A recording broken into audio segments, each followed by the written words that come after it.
Mais uma vez nos encontramos aqui na nossa aula virtual em metodologia científica e hoje nós vamos trabalhar a unidade 6, que tem como tema, proposta de trabalho, o ensino superior, os trabalhos acadêmicos e principalmente a composição dos trabalhos acadêmicos.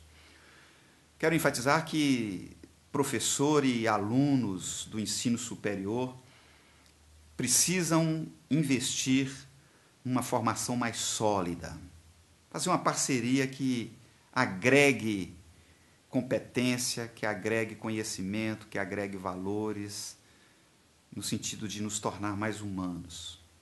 É claro que o trabalho acadêmico em si mesmo não favorece isso, por isso que tem de ter uma relação pedagógica, acadêmica, que favoreça esse tipo de coisa. Principalmente quando se trata de investigação, de pesquisa, de produção acadêmica.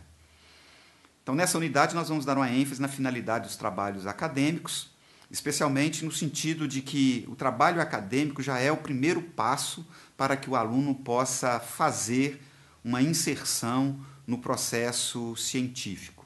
Então, os trabalhos acadêmicos, todos eles, aí você pode pensar no resumo, no fichamento, no seminário ou em qualquer outro, eles têm a finalidade de inserir o aluno na iniciação científica, ou seja, no próprio processo de pesquisa ou de pesquisação. Todo trabalho acadêmico não é só para tirar notas, não é só um trabalho que o aluno sofre para fazer.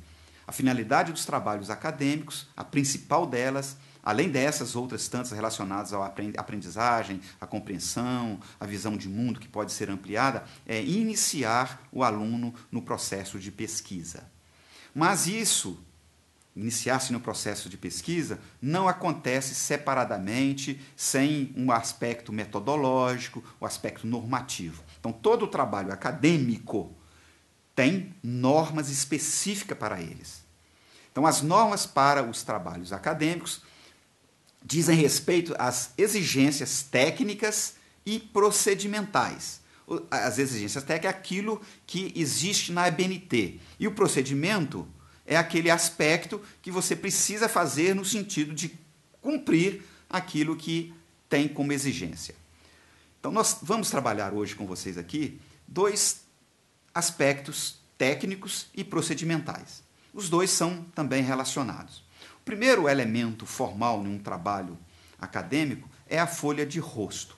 A folha de rosto é um elemento obrigatório em todo e qualquer trabalho acadêmico. Nós consideramos a folha de rosto, na metodologia, como um elemento preliminar.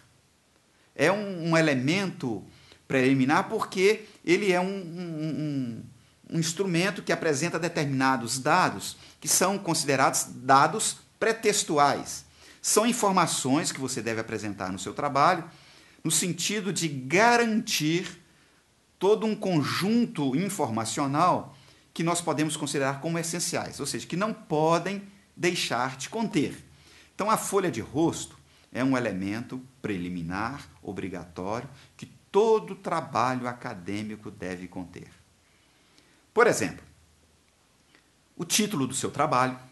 Olha, tem aluno que não se atenta para isso, ele faz um trabalho, mas não coloca título. Todo trabalho acadêmico precisa ter título. E o título tem de estar lá na folha de rosto.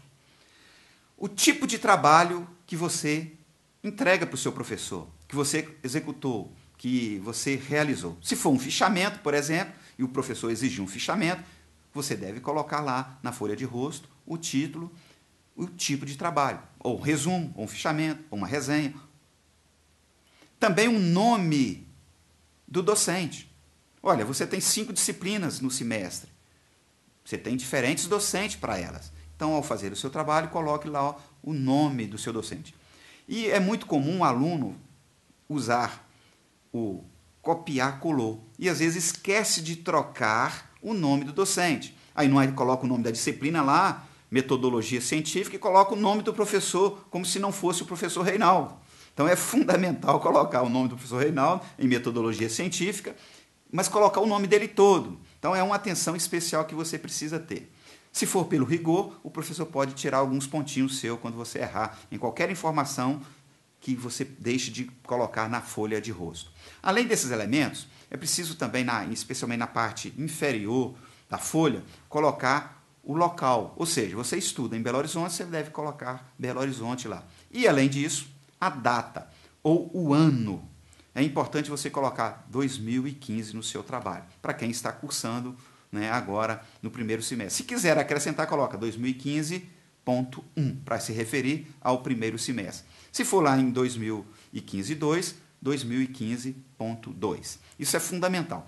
Esses elementos são obrigatórios numa folha de rosto. Mas também os trabalhos acadêmicos, eles exigem um outro elemento, que são as referências bibliográficas. Então, se você parar para pensar e estiver compreendendo bem, você vai ver que todo trabalho acadêmico tem dois elementos obrigatórios que nós temos trabalhado nessa unidade 6. A folha de rosto, que é obrigatória, e também a referência bibliográfica. Geralmente, é muito comum a gente encontrar um outro sinônimo de referências bibliográficas. Geralmente a gente coloca lá bibliografia. É a mesma coisa. Eu posso colocar bibliografia ou referência bibliográfica. A referência bibliográfica, como a gente tem salientado aqui, é também um elemento obrigatório. Ou seja, não pode faltar em nenhum dos seus trabalhos acadêmicos. E aí a gente pode pensar também, já chegando no final dessa nossa aula, nos trabalhos, nos formatos dos trabalhos acadêmicos. Todo trabalho acadêmico no ensino superior, se espera que seja assim, que ele seja digitado e não manuscrito. Por quê? Nós estamos vivendo na era digital. Portanto, você está tendo uma aula virtual aqui. Nós estamos vivendo na era da comunicação, na era da mídia. E, além disso, né, do seu trabalho ser digitado, tamanho 12, o formato da letra Times, isso ajuda a organizar, a dar um caráter metodológico ao seu trabalho. Então, digite o seu trabalho. Se você não tem o hábito de usar o computador para fazer os seus trabalhos, comece a fazê-lo. Digite o seu trabalho. E, além disso, imprima o seu trabalho em cor preta. Um trabalho acadêmico tem de manter sempre a mesma padronização. Nos trabalhos acadêmicos, você pode também fazer citações. Olha, a sua produção pessoal precisa estar fundamentada em determinados autores. Por isso, a citação está relacionada diretamente com a referência bibliográfica. Citou um autor, o autor tem de aparecer lá no final do seu trabalho, na última parte dele, o nome dele, todos os dados da obra lá como sendo a referência obrigatória. No conteúdo do seu trabalho, se alguma palavra quiser ser explicitada, um conceito quiser ser aprimorado, você pode usar também uma nota de rodapé. E, nesse sentido, o trabalho feito no computador, você está digitando lá, você entra lá sem inserir nota de rodapé e aparece um númerozinho, você coloca um númerozinho lá no conceito, né, na palavra-chave que você quer apresentar na nota de rodapé, e automaticamente o computador vai abrir uma linhazinha lá embaixo e você vai poder apresentar ali a sua explicação, o seu conceito, explicitar o que precisa ser necessário para aprimorar, para melhorar a compreensão do seu texto para quem vai ler, para quem vai avaliar. Então faça isso. Não deixe de colocar folha de rosto, não deixe de colocar referência bibliográfica, faça citações, coloque em aspas, citações de 3 linhas, em até 3 linhas, citações máximo de 3 linhas, e aí você pode consultar o nosso material e tem toda a orientação lá. Se você quiser também, faça nota de rodapé para esclarecer, para ampliar o que você tem feito no seu trabalho. Quero, mais uma vez aqui, agradecer o seu empenho, a sua dedicação e, mais uma vez também, desafiar você a produzir trabalhos acadêmicos com qualidade, com eficácia, para você alcançar ainda mais um progresso na sua vida acadêmica. Um abraço para você, tenha uma boa produção acadêmica em tudo que você fizer. Sucesso nessa empreitada.